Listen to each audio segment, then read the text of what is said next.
going to be to describe the duties of a fire watch. What are your responsibilities, right? You should also be able to recognize and prevent fires utilizing the right types of fire extinguishers. So it's important to know the right types of fire extinguisher depending on what you're dealing with. Explain each step from monitoring the hot work. Should you be questioned, why are you here? You should give it identify, well, we have some hot work going on. This is what I'm doing. This is the area or circumference that I'm watching. And this is why I am holding an ABC fire extinguisher, right? Things like that. You should be able to describe firefighting procedures. Now, a lot of you should know what a fire extinguisher is at this point. Some of you may have used one before, not necessarily for a fire, but describe the procedures or steps that are taken in order to successfully utilize one. You should be able to outline what personal protective equipment is required for the fire watch duty. And this is also going to be job site dependent, right? If I'm on a job site where there's an overhead hazard, then yeah, maybe I do need a hard hat. If there's extreme noise due to grinding, I may require hearing protection. So that's site specific in a lot of cases, but important to know. And then you should be able to understand, well, what does me being fire watch trained actually mean? Okay. Now, part of fire prevention is understanding where are the standards or where do they come from, who has regulations on what. So with regards to fires, NFPA, the National Fire Protection Agency, obviously has a pretty big say on what happens in the rules and regulations and the processes that should be taken. But here are some of your general requirements, okay?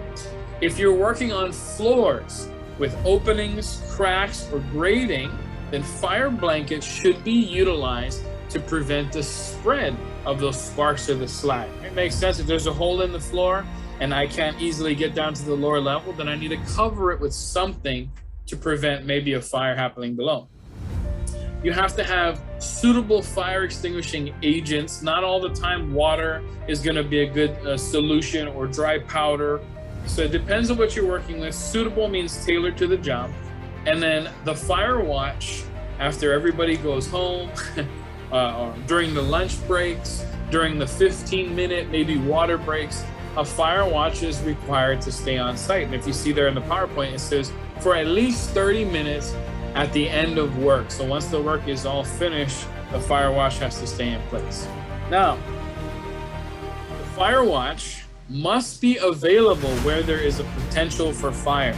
Here's an example. If I'm cutting through a metal hole, I'm cutting through a container, and I have a fire watch on the same side as my maybe operator, I may need another one on the other side of the wall if there's a potential for those flames or sparks or slag to come through. Okay? You need to be available within, if there's any combustible material, within 35 feet of the work area. So you got to picture yourself in an individual 35-foot bubble. If there is any combustible material, that means it could catch fire, could ignite, you need to have a fire watch. If there's any wall openings within that same 35-foot mark, could be doors, could be holes in the floor. And then if there's any materials opposite of those walls, but could catch fire, maybe they're just highly flammable. Okay? Now, I'm going to play this little hot work video, and you can kind of go and see what's happening.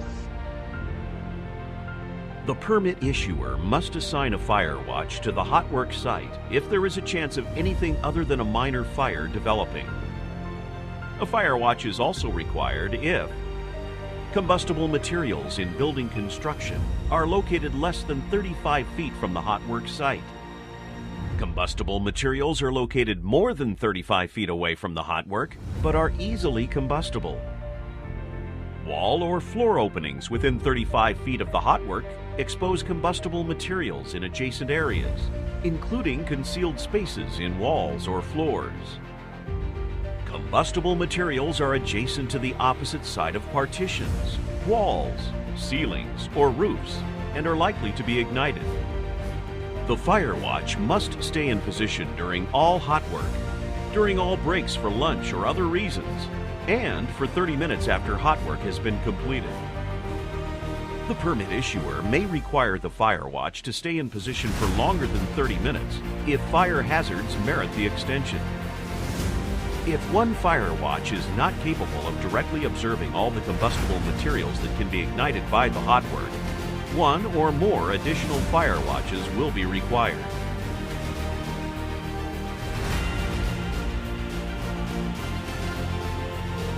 So that's just a good little reminder is when do you need it, right? 35-foot bubble, you may require more than one, and then remaining in place, especially where the other guys are taking a break. A little bit about fire safety as far as fire extinguisher use. Now, the objective of this portion of the course would help you to understand what is the combustion process of a fire. The combustion process is obviously pretty important. And then identify the different fire classes. We'll talk about the fire extinguisher types and how to operate it. And then basic firefighting concepts like utilizing the acronym PASS. If you haven't heard of PASS before, it is what you should remember when you operate a forklift. The P is you have to pull the pin out. And that's the biggest mistake I think a lot of people make in emergency situations is they grab it and they start squeezing this handle and they haven't pulled the pin out. A is aiming, and when you aim low at the base of the fire, not at the flames at the top of the curtains, but at the base where it started. And then those two S's are squeeze the handle and you sweep side to side. Now, there'll be a video that kind of shows that and reiterates it a little bit later. I'm going to show you another video. It's just a cartoon. And I think it's kind of funny because this is learning your fire exit. And when is a good time not to learn your fire exit is when the fire is already there. So a pre-job walk is always a good idea. An emergency action or evacuation plan is a good idea. Just being aware of where you are, because you can't always go the same way you came in, right? Take a look at this video. You'll see what I mean about don't wait too late till the fire's already going.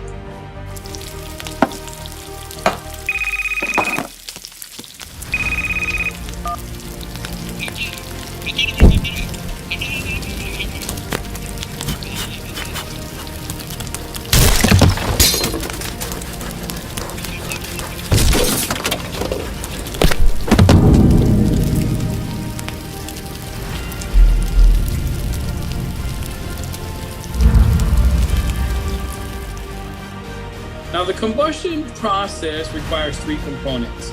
You need all three for a fire to start.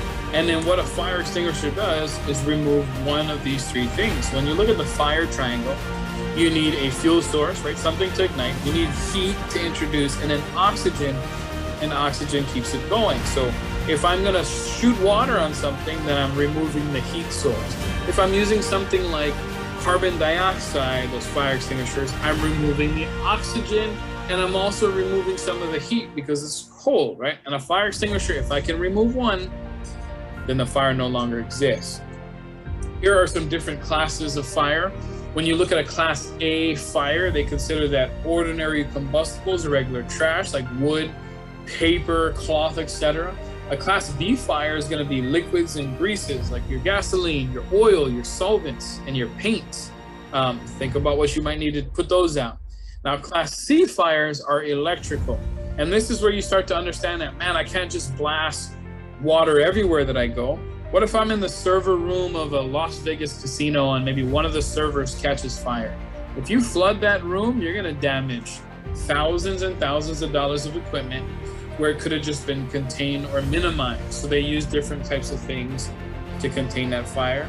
And then they do have class D fires. Those are combustible metals like magnesium, sodium, potassium, things that react violently with water. You don't want to use water, okay? Now let's look at the different fire extinguisher types. If I were to utilize a type A or a class A fire extinguisher, then I would be using essentially compressed water, right? And that's gonna put out my ordinary trash, wood, paper. Now, the thing about this is they're normally about 2.5 gallons, a class A, and if you look at the discharge time, I've got a 1-minute discharge time. It does have a pressure gauge, so it allows you to view how full or if it needs to be refilled it is. It gives you a 30 to 40 foot maximum effective range, and because of the trigger, it can be started or stopped. It extinguishes the fire by cooling the burning material below that ignition point, okay? So this would be if I had a class A fire extinguisher. You don't see them too often, but they are available. Now looking at the second one, carbon dioxide. This is a class B or C, and they normally put BC fire extinguisher right on the label. Now this one is going to range anywhere from 2.5 up to 100 pounds. It has no pressure gauge, and it's only verified by how much it weighs. So make sure you calibrate your arm before you lift it, right? It has a 3 to an 8 foot maximum effective range. So you got to understand that there's a reason why there's certain fire extinguishers that sit in the wall of your office and sit on a job site. Is you got to tailor to everybody on that job site. The first fire extinguisher I showed you was 2.5 gallons. I could shoot it 30 to 40 feet away for up to 1 minute long. And then I'm looking at this one here, and it's up to 100 pounds. There's no pressure gauge. Look at the 100-pound discharge time. It's about 30 seconds. So I gotta be super close to the fire. I have half the time to put it out, and it's really heavy, right? What it does is it smothers the fire. Now, the most common fire extinguisher is an ABC fire extinguisher. You'll find these when you go to Walmart and Home Depot and Lowe's and Costco and CVS and everywhere else you go, right? Is they put out all 3 of the main classes of fire. It is anywhere from 2.5 to 20 pounds, so not 100 pounds. Okay, it does give you an 8 to 25 second discharge. It does have a pressure gauge, which you can check. It'll give me efficiency or effective distance of 5 to 20 feet. And this thing also extinguishes by smothering the burning material. Okay, so this is the most common. It's the most accessible. It's the most cost effective. And it's just what everybody uses. Okay, now let's talk about pass. If you remember, P, like the grenade, pull the pin. When you aim low at the base of the fire. You're gonna squeeze that handle and then sweep side to side. Now I'm gonna roll you right into a video where they did some testing, because there's over 1,000 house fires every day in the United States, and they wanted to see if people could use fire extinguishers. Now they tricked them and they told them, hey, we're just gonna do a family fire drill practice, and they set it ablaze. They gave them a fire extinguisher, and this is how the people reacted to that situation.